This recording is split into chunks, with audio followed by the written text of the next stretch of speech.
नमस्कार विद्यार्थियों, मैं आपका स्वागत करता हूं मेरे इस YouTube चैनल पर। विद्यार्थियों, आज हम इस वीडियो के माध्यम से अर्थशास्त्र के लिए सांख्यिकी नामक प्रश्न पत्र की दूसरी यूनिट के महत्वपूर्ण भाग को समझने का प्रयास करेंगे। यह प्रश्न पत्र MA अर्थशास्त्र सेकंड सेमेस्टर के विद्यार्थियों का चतुर्थ पेपर है। इस वीडियो में हम इस यूनिट के यहाँ से लेकर यहाँ तक के भाग को समझने का प्रयास करेंगे और बाकी का जो ये भाग बचा हुआ है इसे हम वीडियो के दूसरे भाग में आपके समक्ष रखने का प्रयास करेंगे। यदि आप लोगों को मेरा वीडियो पसंद आए तो आप इसे लाइक करें, शेयर करें और सब्सक्राइब करें। तो आइए हम लोग इन महत्वपूर्ण बिंदुओं को बहुत ही आसान तरीके से समझने का प्रयास करते हैं।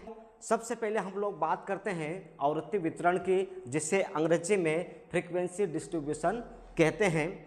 आवृत्ति वितरण एक सांख्यिकी तालिका या ग्राफ है जो यह दर्शाता है कि किसी डेटा, जिसे हिंदी में आंकड़े कहते हैं, सेट में अलग अलग मान या अंतराल कितनी बार आते हैं, जिसे हम आवृत्ति वितरण कहते हैं।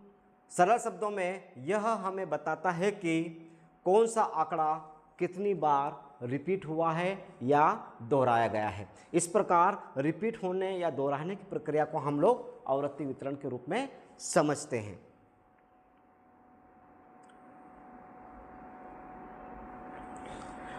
आवृत्ति वितरण के मुख्य घटक कौन कौन से हैं, हम इसे यहाँ पर समझते हैं। पहला जो घटक है वह है चर, जिसे अंग्रेजी में वेरिएबल कहते हैं। वह मान या श्रेणी जिसे हम माप रहे हैं, जैसे अंक, आयु, वजन, यह चर कहलाते हैं। दूसरा मुख्य घटक है आवृत्ति, वह संख्या जो बताती है कि वह विशेष मान कितनी बार आया है, जिसे हम आवृत्ति कहते हैं। अब हम आवृत्ति वितरण के प्रकार को समझने की कोशिश करते हैं। आंकड़ों की प्रकृति के आधार पर इसे मुख्य रूप से दो भागों में विभाजित किया जाता है। नंबर एक, असतत आवृत्ति वितरण।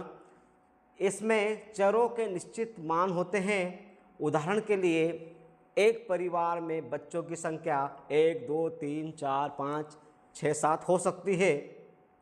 यहाँ बीच का कोई मान जैसे 1.5 संभव नहीं है, अर्थात यहाँ पर पूर्णांक ही लागू होगा। मान लीजिए एक कक्षा के 10 छात्रों के अंक इस प्रकार है। यहाँ पर 10 विद्यार्थियों के अंक आपको दर्शाए गए हैं। अब इसको आवृत्ति टेबल में किस प्रकार से रखेंगे, तो हमारे पास ये जो 10 विद्यार्थियों के अंक है इनको हमने यहाँ पर बांट दिया। न्यूनतम अंक हमारा 5 है और अधिकतम अंक यहाँ पर 10 है। तो हमने न्यूनतम अंकों को यहाँ रख दिया है और अधिकतम को यहाँ रख दिया है। अब हमें यह देखना है कि कौन सा अंक कितनी बार रिपीट हुआ है। अब हम देखते हैं 5 को, 5 के सामने यहाँ पर मिलान चिन्ह दो दिया है, उसमें 4 खड़ी डंडियाँ दी गई है जो यह दर्शाती है कि 5 जो अंक है 4 बार आया है। 1, 2, 3, 4 और ये इसकी आवृत्ति 4 हो गई है। इसी प्रकार से हम 7 को देखते हैं। 7 के सामने 2 डंडी खड़ी है, इसका अर्थ है कि इन 10 विद्यार्थियों में 7 भी 2 बार आया हुआ है। 1 और 2, यहाँ पर ये इसकी फ्रीक्वेंसी 2 हो गई। इसी प्रकार से 8 के सामने 3 डंडी है, इसका अर्थ है कि 8 3 बार आया है। और 10 जो है संख्या वो 1 बार आई है, ये 10 1 बार आई है, इसलिए इसकी आवृत्ति या फ्रीक्वेंसी 1 है। इस प्रकार से हम लोग आवृत्ति वितरण को आसानी से समझ सकते हैं। इसके बाद आवृत्ति वितरण के दूसरे भाग को समझते हैं, जिसे सतत आवृत्ति वितरण कहते हैं। इसमें आंकड़ों को वर्गों या अंतरालों में बांटा जाता है। उदाहरण के लिए 0 से 10 अंक प्राप्त करने वाले छात्रों की संख्या।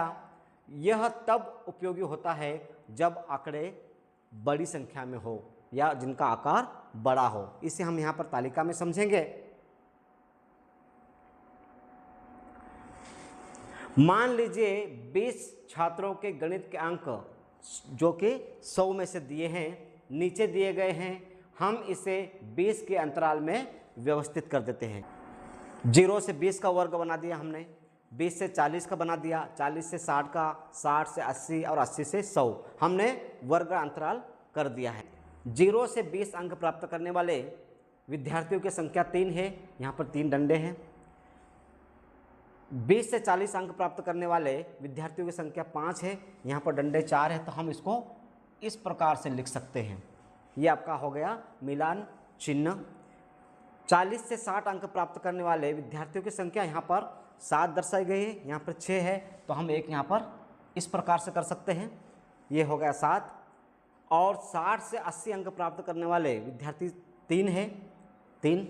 और 80 से 100 अंक प्राप्त करने वाले विद्यार्थियों की संख्या 2 है। इस प्रकार इस तालिका के माध्यम से हमने आवृत्ति वितरण को बहुत आसानी से समझने का प्रयास किया है। आवृत्ति वितरण को समझने के पश्चात अब हम बात करेंगे गणितीय माध्य की, जिसे अंग्रेजी में मैथमेटिकल एवरेज भी कहते हैं, मैथमेटिकल मीन भी कहते हैं।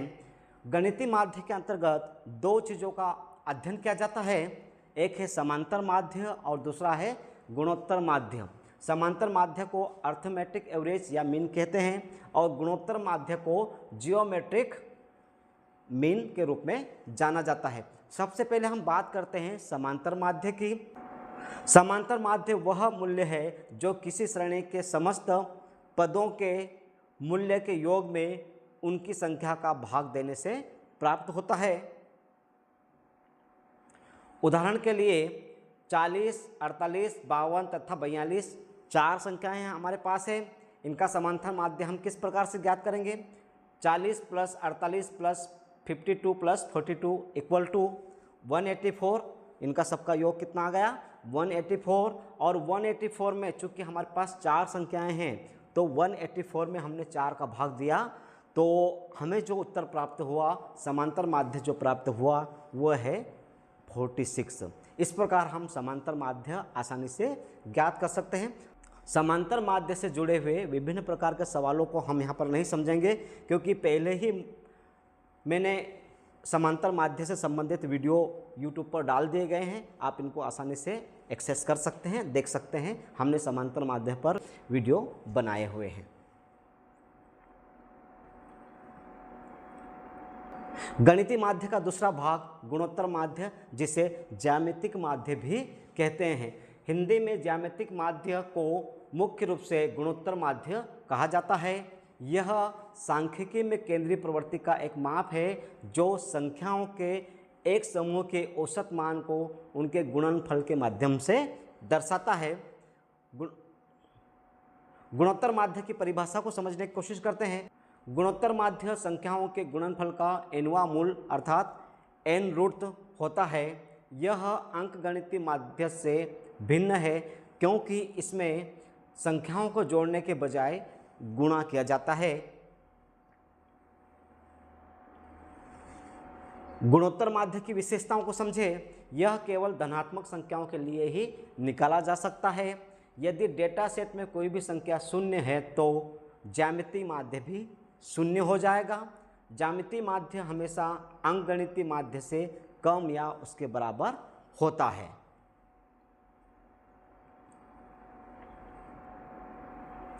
ज्यामितीय माध्य या गुणोत्तर माध्य का सूत्र है, यदि हमारे पास n संख्याएं x1, x2, x3, xn हो तो गुणोत्तर माध्य का सूत्र इस प्रकार से होगा।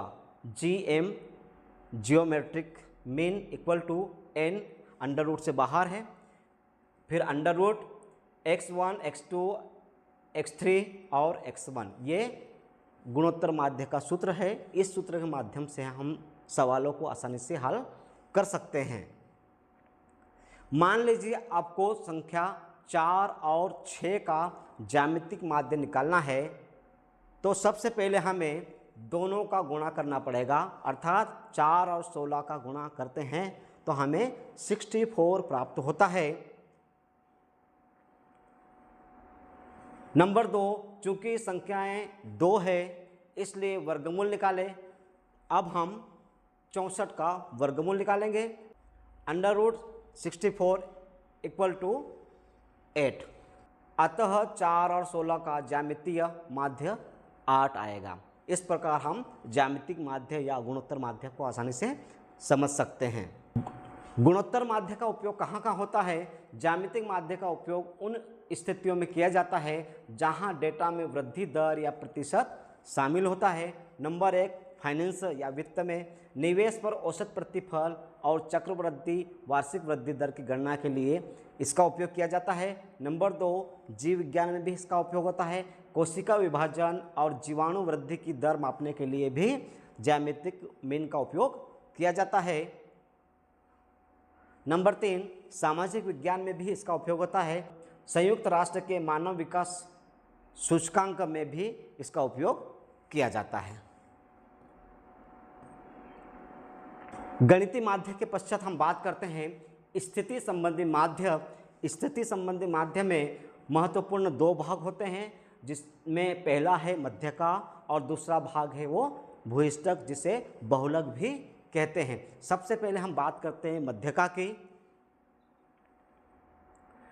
यदि आंकड़ों को उनके परिमाण अर्थात आकार के अनुसार आरोही मतलब बढ़ते क्रम या अवरोही मतलब घटते क्रम में अनुविन्यसित किया जाए तो उस श्रेणी के मध्य पद का जो मूल्य है उसे हम मध्यका या मध्यका कहते हैं। मध्यका से संबंधित सवालों को हम लोग यहाँ नहीं समझेंगे, क्योंकि मध्यका से संबंधित सवालों पर मैंने विभिन्न प्रकार के वीडियो YouTube पर बहुत पहले ही अपलोड कर दिए गए हैं, आप इनको आसानी से देख सकते हैं। अब बात करते हैं भूयिष्ठक या बहुलक की। समंक श्रेणी में वह पद जिसकी आवृत्ति सबसे अधिक होती है वह भूयिष्ठक या बहुलक कहलाता है। दूसरे शब्दों में श्रेणी में सबसे अधिक बार आने वाले पद मूल्य को भूयिष्ठक या बहुलक कहते हैं। एक पद श्रेणी होती है संख्या की, जिसमें जो संख्या सबसे अधिक बार रिपीट होती है, दोहराई जाती है, उसे हम बहुलक या भूयिष्ठक कहते हैं। अंग्रेजी में इसे मोड कहते हैं। इससे संबंधित विभिन्न प्रकार के सवाल भी हम लोग यहाँ नहीं समझेंगे, क्योंकि इससे संबंधित सवाल भी मैंने YouTube पर बहुत पहले अपलोड कर दिए गए हैं और आप लोग इसे एक्सेस करके देख सकते हैं, समझ सकते हैं। अब हम बात करेंगे अपकिरण की माप की, जिसमें हम इस वीडियो में नंबर 1 विस्तार या रेंज को समझेंगे और नंबर 2 अंतर चतुर्थक विस्तार को समझने की कोशिश करते हैं। सबसे पहले हम लोग रेंज या विस्तार किसे कहते हैं इसे समझें। किसी समंक श्रेणी में सबसे बड़े और सबसे छोटे मूल्य के अंतर को उसका विस्तार कहते हैं। यदि यह अंतर कम है तो श्रेणी नियमित है और यदि अंतर अधिक है तो श्रेणी अनियमित मानी जाएगी। विस्तार का सूत्र इस प्रकार से है, R = M1 - M0। यहाँ पर R को हमने रेंज माना है, M1 को मैक्सिमम वैल्यू अधिकतम मूल्य माना है और M0 को मिनिमम वैल्यू माना है, निचली सीमा या निचला मूल्य माना है। विस्तार का गुणांक किस प्रकार से हम ज्ञात करेंगे? इसका सूत्र है M1 - M0 भागित M1 + M0। विस्तार को एक उदाहरण के माध्यम से हम समझें। किसी व्यावसायिक फर्म का शुद्ध लाभ 1000 रुपये में नीचे दिया गया है। वर्ष है 1996 से लेकर 2002 तक और प्रॉफिट जो दर्शाया गया है वो यहाँ से लेकर यहाँ तक का दर्शाया गया है। अब हमें इसका विस्तार और विस्तार गुणांक ज्ञात करना है। हम इसको किस प्रकार से ज्ञात करेंगे थोड़ा सा समझिएगा आप लोग। M1 मतलब उच्च सीमा, यहाँ पर नीचे वाली संख्या में सबसे बड़ा वैल्यू किसका है? 300 का, तो यह होगा M1। M0 जो सबसे छोटी संख्या है वो है 100, हमने M0 100 को ले लिया। विस्तार मतलब R = M1 - M0 सूत्र लगा दिया हमने 300 में से 100 को घटा दिया तो हमारे पास कितने बचे? 200 1000 रुपये। इसी प्रकार से विस्तार गुणांक जो कोफिशिएंट है रेंज का उसे हम ज्ञात करेंगे तो M1 - M0 बटे M1 + M0। 300 में से 100 घटा दिया और यहाँ पर 300 में हमने 100 को जोड़ दिया।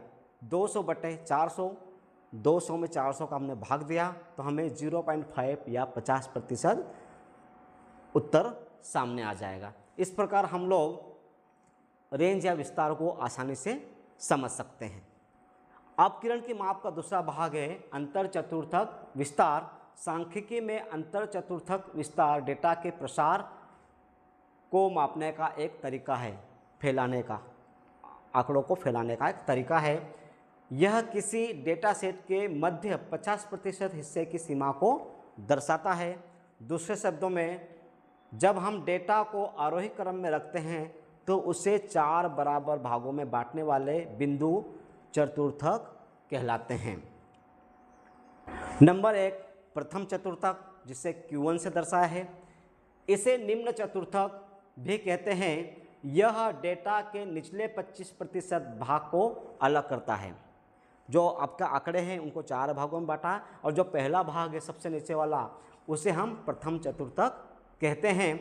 द्वितीयक चतुर्थक, जिसे Q2 के माध्यम से दर्शाते हैं, इसे मध्यका भी कहा जाता है, जो डेटा को बिल्कुल आधे भाग में बांटते हैं। मतलब 2 भागों में बांटने को हम मध्यका कहते हैं, 50% इधर और 50% इधर। और तीसरा है तृतीयक चतुर्थक, जिसे Q3 के नाम से भी जानते हैं। इसे ऊपरी चतुर्थक कहते हैं। यह डेटा के 75% भाग को दर्शाता है। यह तीसरे चतुर्थक अर्थात Q3 और प्रथम चतुर्थक अर्थात Q1 के बीच के अंतर को दर्शाता है, जिसे हम अंतर चतुर्थक विस्तार कहते हैं। इसका सूत्र है IQR अर्थात अंतर चतुर्थक विस्तार बराबर Q3 माइनस Q1, तृतीयक चतुर्थक माइनस प्रथम चतुर्थक। अंतर चतुर्थक विस्तार को हम इस उदाहरण के माध्यम से समझने का प्रयास करते हैं। निम्न आंकड़ों के लिए अंतर चतुर्थक विस्तार ज्ञात कीजिए। आपके पास वर्ष है, इस प्रकार से वर्ष दिए गए हैं और व्यक्तियों की संख्या को यहाँ दर्शाया गया है। ये जो है वो व्यक्तियों की संख्या को स्पष्ट कर रहा है। अब हम इसको कैसे समझें? एक इस प्रकार की आप टेबल बनाएंगे जब आप सवाल हल करेंगे, जिसमें 0 से 20, 20 से 40, 40 से 60, 60 से 80 और 80 से 100 है। और जो आपकी व्यक्तियों की संख्या दी गई है उसको हम यहाँ पर रख देंगे और संचय आवृत्ति ज्ञात कर लेंगे। संचय आवृत्ति ज्ञात करने का आपको तरीका बता देता हूँ। 4 को हम वैसा का वैसा ही रख देंगे, फिर इस 4 को 10 में जोड़ेंगे तो 14 हो जाएगा, फिर 14 में 15 को जोड़ेंगे तो 29 हो जाएगा, 29 में 20 जोड़ेंगे तो 49 हो जाएगा, और 49 में 11 जोड़ देंगे तो 60 आ जाएगा। इस प्रकार से आपके पास संचय आवृत्ति भी प्राप्त हो जाएगी। अब हम इसको आगे हल करते हैं। अंतर चतुर्थक विस्तार Q1 बराबर nवे भागी 4 पद का आकार, Q1 बराबर n/4, n का मतलब इसके कुल योग से है, ये 60 है। जो संख्याओं का योग है वो 60 है। 60 में हमने 4 का भाग दिया तो हमें प्राप्त हुआ 15। यह संचय आवृत्ति 29 में आता है, अतः चतुर्थक वर्ग 40 से 60 होगा। संचय आवृत्ति में जो 15 है वह संचय आवृत्ति के कहाँ निकट में आता है? 29 में, क्योंकि 14 में तो आएगा नहीं, क्योंकि 14 छोटा है 15 से, तो 29 में आएगा। तो इसके सामने का जो वर्ग है वह हमारा चतुर्थक विस्तार वर्ग होगा। अब आगे बढ़ते हम लोग। Q1 बराबर L1 plus L2 minus L1 बटे F, फिर यहाँ पर है उनका गुणा किया है Q1 माइनस C। अब हम इसको थोड़ा सा समझ लें कि L1 L2 क्या है। तो आपका जो ये 40 है वो L1 है और 60 जो है वो L2 है। क्लियर? और ये जो 15 है वो आपका F हो जाएगा, और ये जो 14 आया है वो आपका C हो जाएगा। ये सब सूत्र में हमें ध्यान रखना है। अब हम देखें, L1 मतलब 40,